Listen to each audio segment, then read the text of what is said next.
The goal was to increase the number of deaths at the protest scene. Why? Because Mr. Trump, the President of the United States, had said that if people are killed, we will intervene. This statement itself is a blatant interference in the internal affairs of other countries.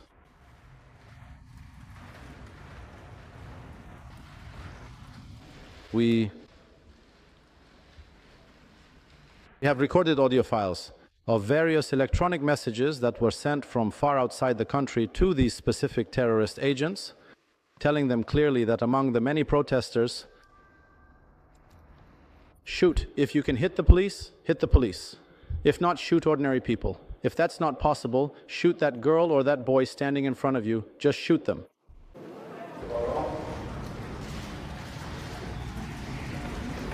We have an extensive collection of documents and evidence clearly demonstrating and pointing toward the direct and significant participation of both the United States of America and Israel in this matter. Terrorist act. Various Israeli news media outlets and television channels are currently overflowing with numerous reports and claims that they are planning and preparing for strategic military operations in Iran. Mr. Pompeo, who is not an insignificant figure, he was the head of the CIA during Mr. Trump's administration. He tweeted and said that he will spend the new year. He congratulates the Iranians who are on the streets and the Mossad agents who are moving alongside them. This is a clear admission.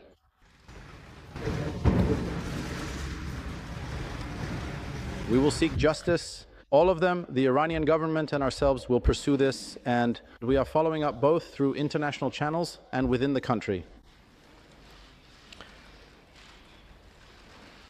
Our security forces now have full control of the situation with complete authority. It is our sincere hope that absolutely no strategic miscalculations or errors in judgment will be made by other nations. From our perspective, what happened over these 3 days on the 8th and 10th of January in Ottawa was a continuation of the 12-day war. It was meticulously orchestrated and planned from abroad to instigate widespread chaos and instability throughout the country. We, the people,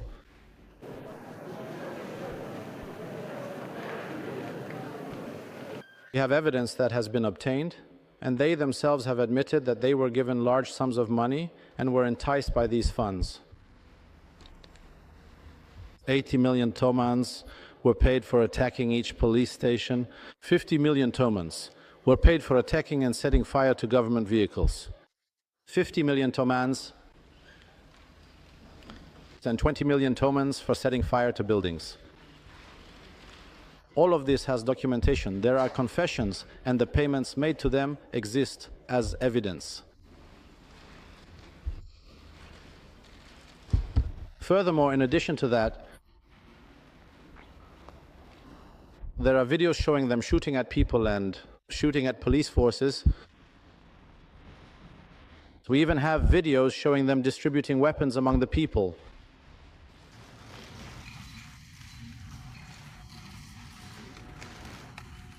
This shop was engulfed in flames in the market. In one of the cities, 200 shops were consumed by the blaze.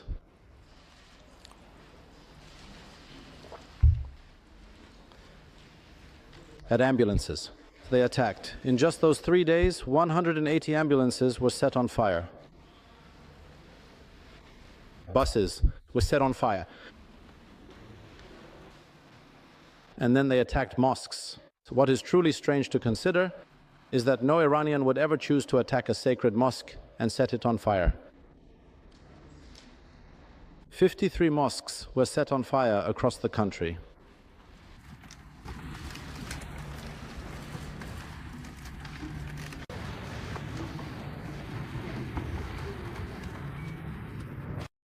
Iran's foreign minister has made extraordinary claims about foreign involvement in the recent unrest. Speaking at a press conference in Tehran, Abbas Araghchi alleged that Iran possesses extensive evidence and documents indicating the involvement of both the United States and Israel in what the government characterizes as terrorist acts. This is clear evidence of interference in the internal affairs of other countries, Araghchi declared. These claims cannot be independently verified. Reuters and internet monitors like NetBlocks say Iran's connectivity has dropped to near zero levels, making independent reporting extremely limited. Tehran is framing the unrest as foreign-backed destabilization, not a purely domestic protest movement. Araghchi made a pointed accusation about American statements. The goal was to increase the number of casualties in the protests, the foreign minister claimed. Why? Because Mr. Trump, the president of the United States, said that if people are killed, they will come and intervene. Araghchi is arguing that U.S. statements created incentives for violence, but that claim can't be independently verified. This is clear evidence of interference in the internal affairs of other countries, Araghchi stated. The framing inverts the Western narrative. Where Washington presents intervention threats as protection for protesters, Tehran presents those same threats as provocation for violence, according to Iranian officials. Araghchi made claims about alleged evidence, and he says Iran has audio messages urging violence, but the recordings haven't been released publicly, so the claim can't be verified. We have audio recordings of messages sent from outside the country to these terrorist elements, the foreign minister stated. He described alleged instructions from those recordings involving violence against protesters and police. No independent outlet has verified the recordings because they haven't been published for authentication. If such recordings exist and are authentic, they would represent evidence of foreign coordination, but without public release, the claim remains unverified. Araghchi pointed to public statements as alleged evidence of involvement. Mr. Pompeo, an influential figure who served as director of the CIA during Trump's previous term, posted a tweet saying, "I congratulate the Iranians in the streets and Mossad agents walking alongside them," the foreign minister stated. Araghchi says the post amounts to a clear admission, but that interpretation is Iran's view, not independent confirmation. The tweet, if accurately quoted, could represent either a boast about covert operations, a rhetorical flourish designed to encourage protesters, or something in between. For Iran's government, such statements provide rhetorical ammunition for claims of foreign involvement, regardless of their literal accuracy. Araghchi referenced Israeli media coverage as additional alleged evidence. Israeli media outlets are full of reports claiming they are busy planning operations inside Iran, the foreign minister stated. Some Israeli outlets discuss Iran-related intelligence issues, but media talk doesn't confirm real operations. The relationship between media reports, actual operations, and government narratives is complex. Reports of planning do not confirm execution. But for Iran's government, the cumulative effect of American statements, Israeli media reports, and alleged evidence creates a narrative framework, one that Tehran uses to characterize the unrest as foreign-directed. Araghchi delivered a message about the current situation. Our security forces are fully in control of the situation, the foreign minister declared. Then came a warning. We hope other countries do not make miscalculations. Araghchi claims security forces are in control, but independent verification is limited during the blackout. The statement serves multiple purposes, according to analysts. It reassures domestic audiences that the government remains strong. It warns foreign powers against intervention based on assumptions of weakness. Whether the claim reflects reality is difficult to assess. Rights groups like Human Rights Watch say the blackout is concealing a harsh crackdown, including detentions and violence.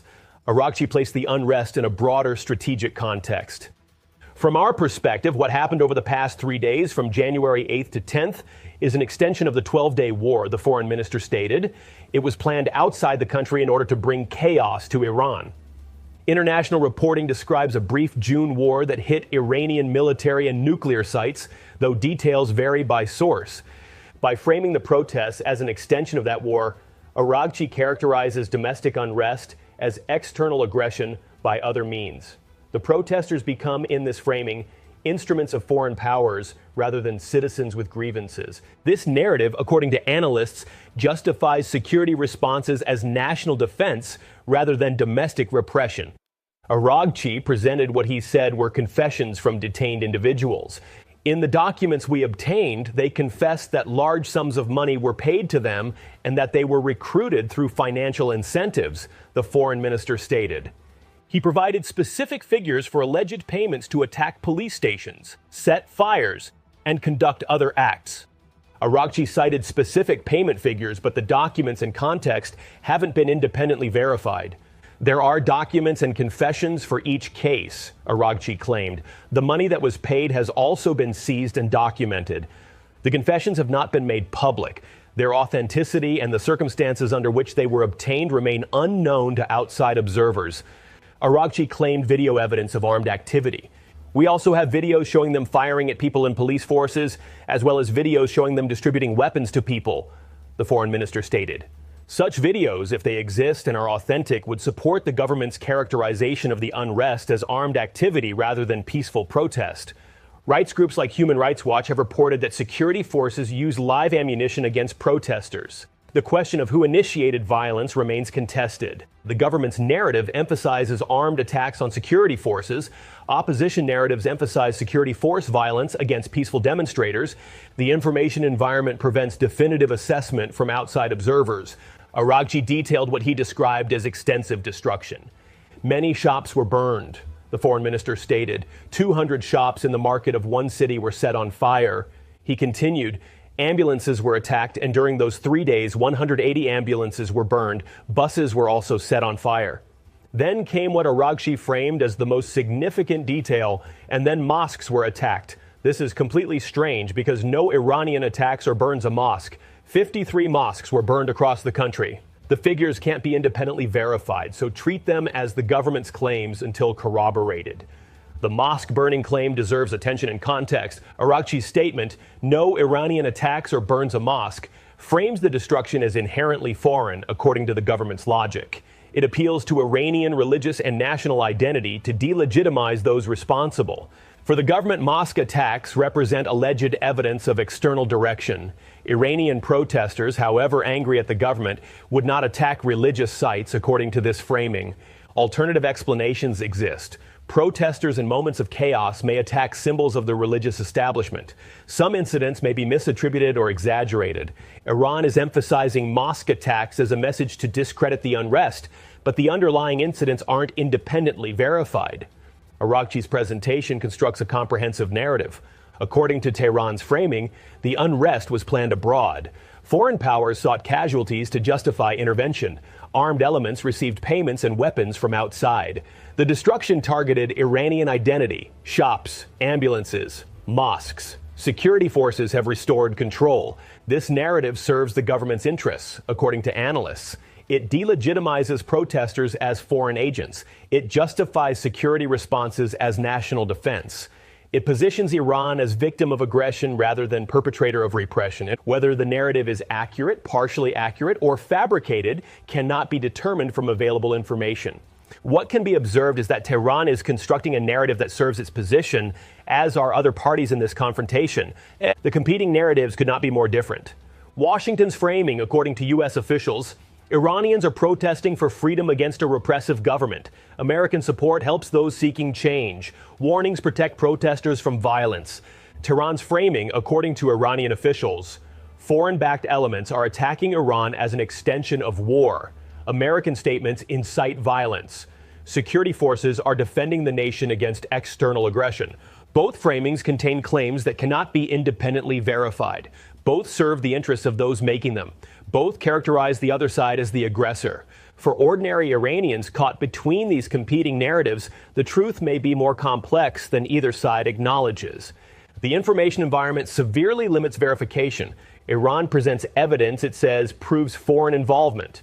Audio recordings, confessions, seized money, videos. None of this evidence has been made public or independently verified. Some Western officials say they support protesters and warn Iran, while Tehran says that pressure proves foreign meddling. Reuters and internet monitors like NetBlock say Iran's connectivity has dropped to near zero levels. International observers cannot access the country. Information comes filtered through sources on all sides. In this environment, confident claims from any source should be viewed with appropriate skepticism. The situation remains tense. Iran's government projects control while continuing security operations, according to rights groups. Araghchi's press conference represents an effort to shape international perception, framing any intervention as aggression against what Tehran characterizes as evidence-based government response. Reuters reports Trump announced new tariffs targeting countries that do business with Iran, adding fresh economic pressure. Military options reportedly remain under consideration, according to U.S. media. Both sides face pressures that limit flexibility. Both sides have constructed narratives that make compromise difficult. Whether the coming days bring escalation, negotiation, or continued standoff depends on calculations not yet made and events not yet occurred. The world watches as competing claims continue. Iran says it has evidence of foreign involvement. The evidence has not been publicly verified. Washington says it supports protesters. That support comes alongside economic pressure and warnings, according to U.S. officials. Ordinary people in Iran and beyond wait to see what comes next. The truth, as always in such confrontations, may be more complex than any single narrative can capture. The world watches and waits.